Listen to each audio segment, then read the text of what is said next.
सिलेगाव शेतशिवारात पत्रकाराला मारहाण करणाऱ्या तिघांवर सिहोरा पोलिसात गुन्हा दाखल करण्यात आला आहे।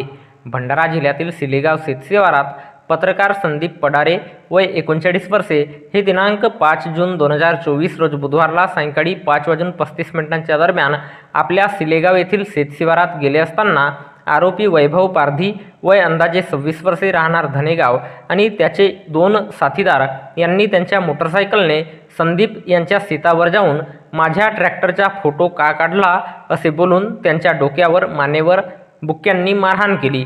तेव्हा संदीप यांची आई धुरपताबाई ह्या भांडण सोडविण्याकरिता आल्या असता आरोपींनी त्यांना सुद्धा ढकलून जमिनीवर खाली पाडले।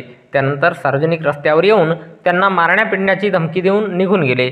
या प्रकरणी फिर्यादी संदीप पडारे यांच्या तक्रारीवरून आणि MLC रिपोर्टवरून पोलीस स्टेशन सिहोरा येथे तिन्ही आरोपींच्या विरोधात गुन्हा दाखल करण्यात आला असून या घटनेचा पुढील तपास पोलीस हवालदार इडपाते हे करीत आहेत। तर याबद्दलची माहिती भंडारा जिल्हा पोलीस दलाच्या वतीने दिनांक 6 जून 2024 रोज गुरुवारला एका प्रसिद्धी पत्रकाच्या माध्यमातून देण्यात आली आहे।